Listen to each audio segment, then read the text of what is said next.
We are then jumping into our big conversation, and as you can see, I'm not alone on the set. I'm now officially joined by Victor Nabiswa. We're going to essentially look into what we expect to happen today at the National House, that is at the Parliament buildings, where indeed it's going to be another showdown between the minority and majority in Parliament. You'd like to think so. Victor, how are you doing, sir? Thank you so much, Elijah. Yes, happy to have you around. Thank you for having me this morning. Yes. And good morning to our viewers. And first, I really want to, as a football fan in this country, yes, let me congratulate Shabana FC for coming back to the league. You know, they left us, AFC Leopard. Yeah. They left wherever they left us, they are finding us there. Yeah. And I hope they will not be relegated again. Yeah. Pretty much. All right. Let's postulate what we are going to see today. Number one, if you saw how it happened last week, it is 176 Kenya Kwanza allied members of parliament who supported this particular bill. Of course, you'd expect that the numbers were going to play out. Is it the same thing that we're going to see today? Because we're calling it a showdown, but then the Kenya Kwanza side is telling you, what showdown? Guys, we showed you exactly what we're going to do today. Again, today, we might end up doing it the same way. What we are going to witness today, yes, I doubt if we are going to have much change. Yes. We will have a little change whereby those are a few members of parliament who absconded or who missed the last voting for their own reasons. Yes. And they will be coming in, and mostly a good number of them were from the Azimio side who missed on the voting day. And actually a few from, I think one or two, I can see Mheshimiwa Murungara was not there. And I doubt if he is among those who had been expelled for 2 weeks previously during the ruling when Sabina Chege was being saved by the speaker. Now, whatever is going to happen today, it is much similar to what happened last time, but the numbers will change a little bit. To what side? Actually, Azimio's side will have the number who will vote wherever the Azimio side has decided to vote will go up by a few.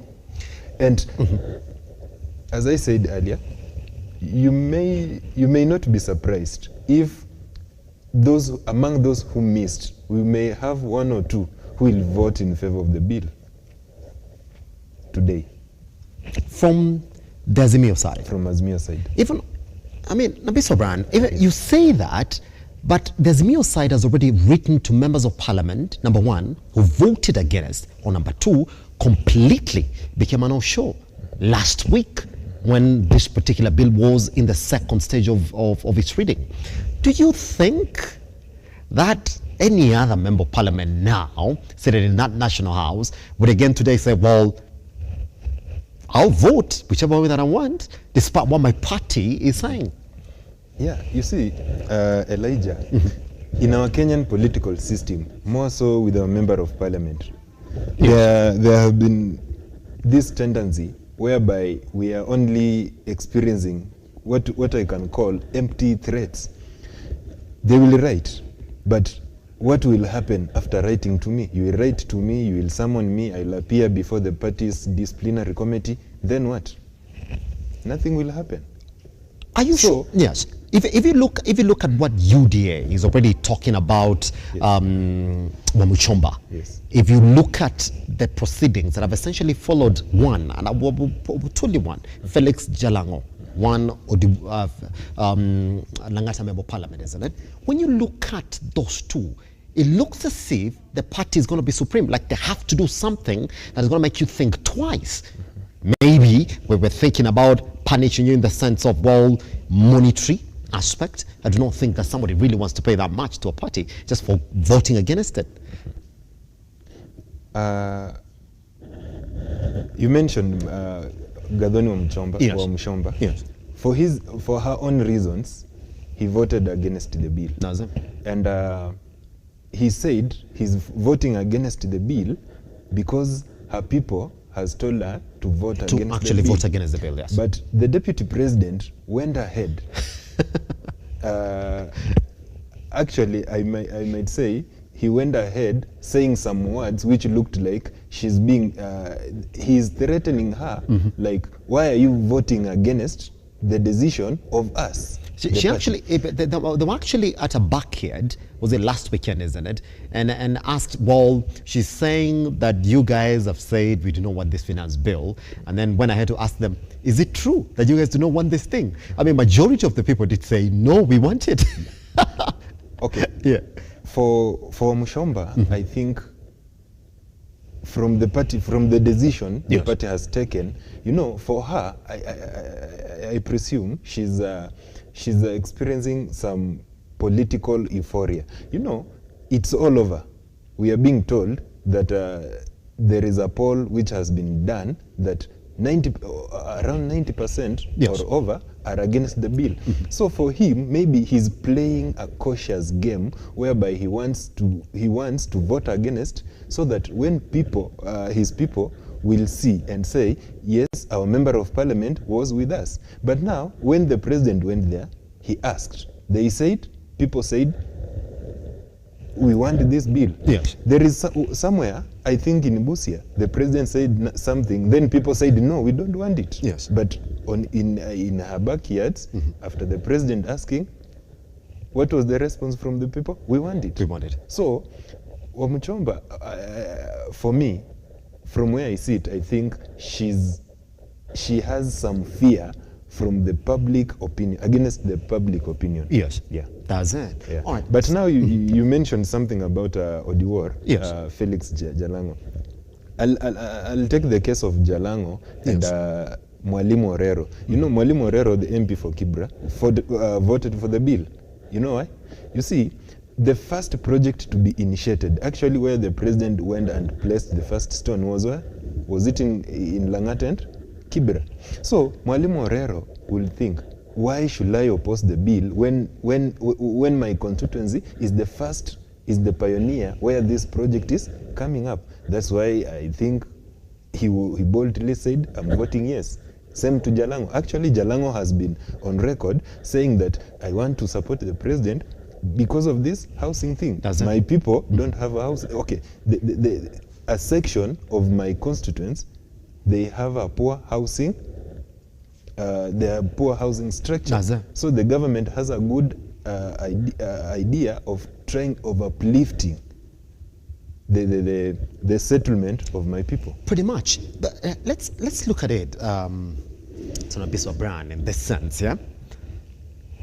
The ideal situation in voting around this particular bill would be that every other member of parliament, through their own discretion, will look at this particular bill, look at exactly what it's going to do to their constituents, and then vote for or against it. I mean, when you look at the conversations around this particular bill, you can't say that every other thing in the bill is essentially punitive or bad. No. Today, essentially, what they're going to do is vote clause upon clause, clause upon clause. But then, over this other side, they're saying that should that arise, because we do know who the majority is in this Kenya Kwanza government, it's a UDA.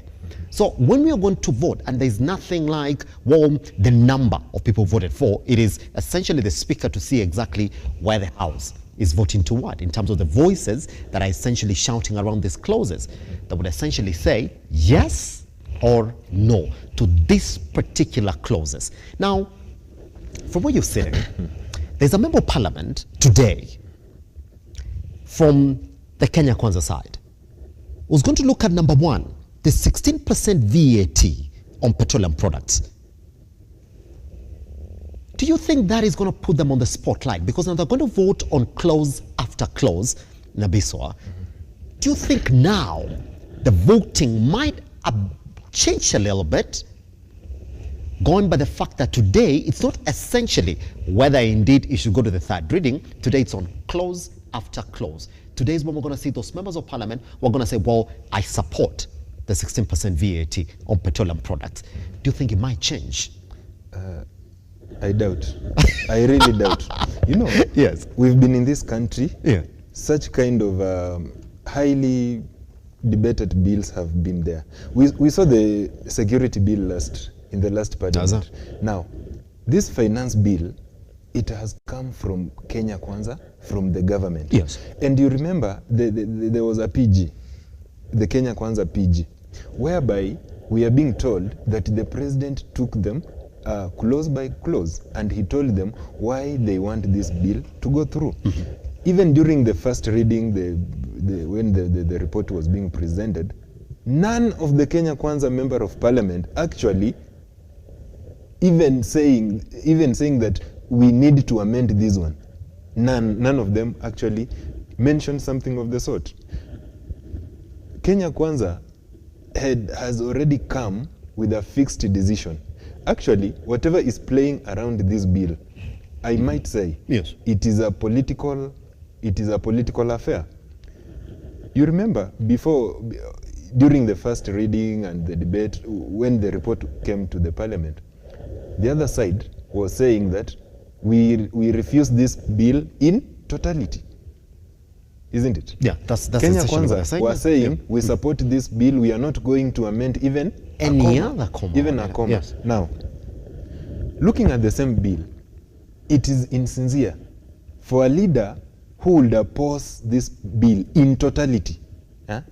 There might be some clauses which looked contagious, but now saying that we oppose this bill in totality, that's where now insincerity comes in. When a member of parliament knows Yes. that there is a clause which is going to exempt LPG gas, we are crying the